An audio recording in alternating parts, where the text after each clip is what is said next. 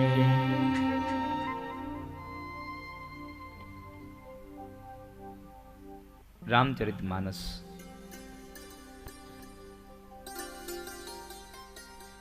અહીંયા આગળ 9 દિવસીય રામચરિતમાનસ મારે આપને આમ જોવા જાય તો 9 મિનિટમાં કહેવાની છે. એટલે એક જ શબ્દ વાપરી શકાય, ગડબડ ગોટો ને પ્રભુ મોટો. અને રામાયણ શું છે તમને બધાને ખબર જ છે. તમને બધાને ખબર છે રામાયણ હું. મારા કરતા હારી રામાયણ તો તમને આવડે છે.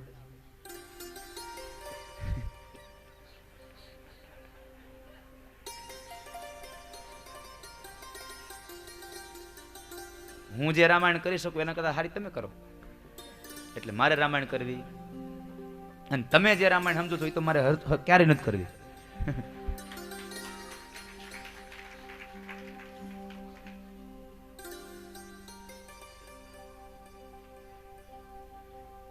રામચરિતમાનસનો આધ્યાત્મિક અર્થ સમજાવીને પછી હું સ્વામીને કહું એટલે એ સંક્ષિપ્ત રામાયણ આપણને જલ્દી સમજાવી દે. પછી આપણે નંદ ઘેરે આનંદ ભયો, કારણ કે નંદ ઉત્સવ આવી જાય ને પછી તમે કોઈ હાથમાં નહીં રહ્યો. બધી બાજુના દરવાજા બંધ કરી દેજો. અત્યારે નહીં, નંદ ઉત્સવ આવે તો એલા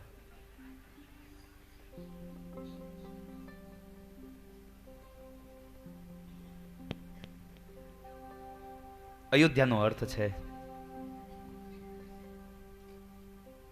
જે ઘરમાં યુદ્ધ નથી એ અયોધ્યા છે.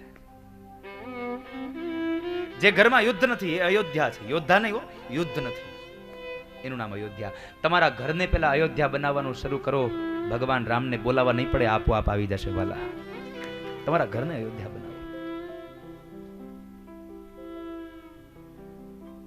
અયોધ્યા બનશે એટલે તમારા ઘરમાં 4 ભાઈઓનું પ્રાગટ્ય થશે જ. 4 વસ્તુ આપોઆપ આવશે. કારણ કે 4 ભાઈઓ એટલે કોણ? આધ્યાત્મિક અર્થમાં રામ છે એ મર્યાદા છે, લક્ષ્મણ છે એ વિવેક છે, ભરતજી મહારાજ છે વૈરાગ્ય છે, અને શત્રુઘ્ન મહારાજ છે સદવિચાર છે.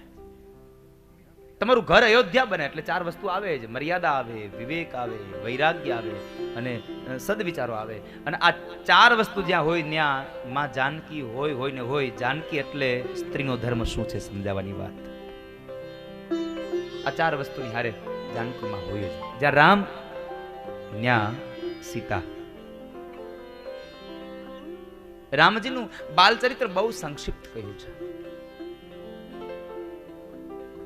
બાલચરિત્રની કથામાં એક પણ જગ્યાએ એવું નથી લખ્યું કે રામજીએ માતા કૌશલ્યાને ક્યાંય હેરાન કર્યા હોય. અને તમે 10મા સ્કંદમાં વયા જાઓ,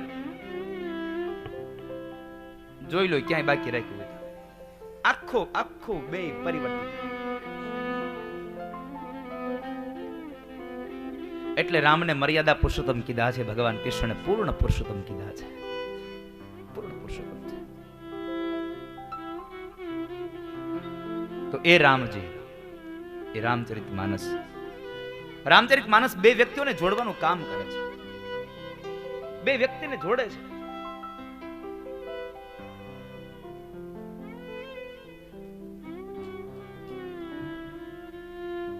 રામજીએ સમુદ્રમાં બે કિનારા જોડ્યા છે સેતુ બાંધીને. સેતુ બનાવીને બે વ્યક્તિ બે કિનારાને જોડ્યા છે. આ રામચરિતમાનસ બે વ્યક્તિઓને જોડવાનું કામ કરે છે. રામચરિતમાનસ સાંભળે ને, રામાયણ સાંભળે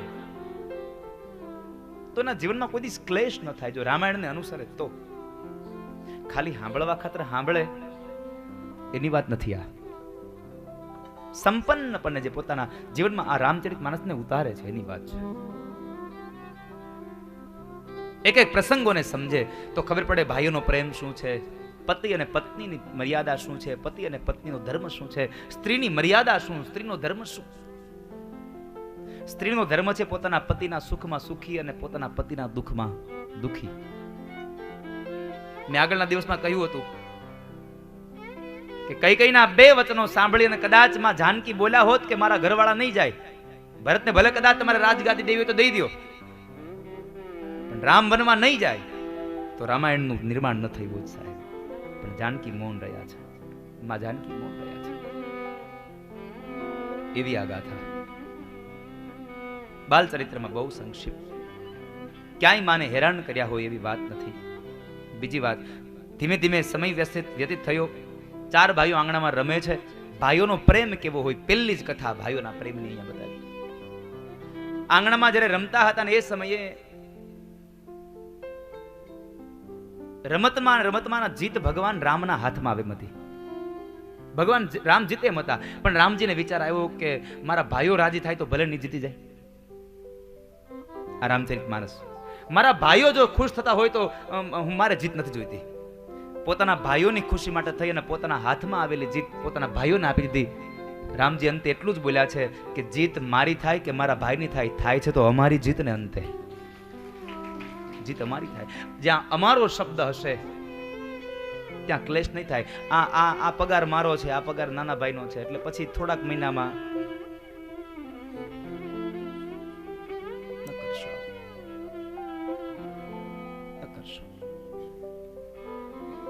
થોડાક જ મહિનામાં જુદા પડવા. એટલે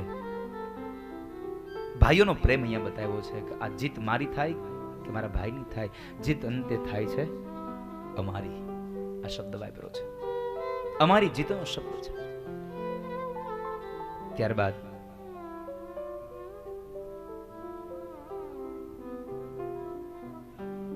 આગળ જતા સમય વ્યતીત થયો. ચારે ભાઈઓ મોટા થયા.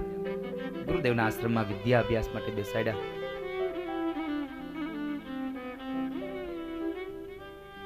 જેને સહજ શ્વાસ એના 4 વેદ છે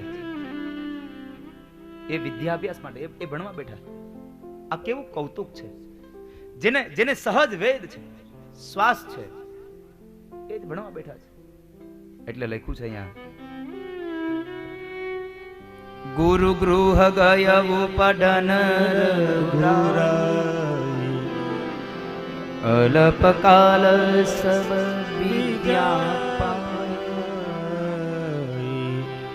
જાહી સહજ શ્વાસ શ્રુતિ ચારી સોય પ્રભુ પઢયઃ કૌતુક ભાદી સો પ્રભુ પઢયઃ કૌતુક ભારી. જેને 4 વેદના શ્વાસની ક્રિયાઓ છે અને એ જ માણસ ભણવા જાય, પણ ભગવાને એમ કહ્યું કે હું મનુષ્ય અવતાર ધારણ કરીને આવું તો મારે પણ ગુરુના આશ્રમે જવું પડે, મારે પણ ગુરુ દ્વારા જવું પડે અને વિદ્યા અભ્યાસ મેળવી પડે. અહીંયા ગુરુનો મહિમા વધાર્યો છે, વિદ્યાનો અભ્યાસ વધાર્યો. બધાને વિદ્યા જોઈએ, ભણવું જોઈએ, આવું ભગવાને કીધું છે. જુઓ, પહેલેથી કહેતા આવ્યા છે ગમે તેમ કરીને ભણવું, તમારે ભણવું, ભણવાની હારે ગણવું હોતે. ખાલી ભણતર કામમાં, ખાલી ભણતર નહીં આવે કામમાં, હારે ગણતરે કામમાં આવશે. જો ખાલી ભણ્યા અને જો ગણ્યા નહીં તો સમજવાનું કે આ સમાજ આપણને કોઈ દી નહીં બોલાવે. એકવાર અમે એક શહેરમાં પધરામણી ગયા તો અમે બેઠા હતા, એટલે આખું ઘર વેલ એજ્યુકેટેડ, એટલે બેન હતા, એ મને ઓળખાણ કરતા, દાદા આ મારા મોટો દીકરો એન્જિનિયર નું ભણે છે, આ મારી દીકરી બીકોમ કરે છે, આ મારી બીજી દીકરી છે ઈ બીકોમ કરે છે. સરસ. મેં કીધું બહુ સારું કે ભણેલા છે. એક દીકરી ગઈ છે બહાર, હમણાં આવતી જશે. બરાબર એ દીકરીનો પ્રવેશ થયો, બહાર ગઈ હતી મોટી દીકરી, એ આવી. હજી હું કઈ બોલું પૂછું તે પેલા તો એ બેને કીધું, હું દાદા નહોતો કહેતી કે મારી દીકરી મોટી બહાર ગઈ છે શોપિંગમાં? મેં કીધું હા. આ બસ જો એ દીકરી, આ દીકરીએ તો એમકોમ કર્યું છે, બહુ ભણી. મેં કીધું સારું કહેવાય. એ બાર શોપિંગમાં ગઈ હતી. મેં કીધું બરાબર. દીકરી શાકભાજી લેવા ગઈ હતી એમને? ઓલા બેન તો મારી આમ આખું કાઢીને જોઈ રહ્યા, તમને કેમ ખબર પડી ગઈ? મેં કીધું મેં જોતી છે ને, અમે એની કુંડળી માંડી લીધી. મેં કીધું બેન, એને ભલે એમકોમ કર્યું, એ ભણી છે, એને થોડી ગણાવજો. એને કયો શાકભાજી લેવા જાય ને ત્યારે ટમેટા સૌથી છેલ્લે લેવાય, પેલા ન લઈ લેવાય. એને ટમેટા પેલા લીધા, એની માથે કોબી ને રીંગણા ને બટેટા ને ગાજર ને બધું નાખ્યું. લીધા તા ટમેટા, ઘેરે આવી ત્યાં સૂપ નીકળ્યું. નકરું ભણતર કામ નહીં, ગણતર કામનું છે. ભગવાન અહીંયા કહ્યું છે વિદ્યાભ્યાસ મેળવો. સો પ્રભુ પઢયઃ કૌતુક ભાદી સો પ્રભુ પઢયઃ કૌતુક ભારી. ભગવાન જેના સહજ 4 વેદ છે ભણ્યા છે, ભણવાનો અભ્યાસનો અહીંયા ભગવાને મહિમા વધાર્યો છે.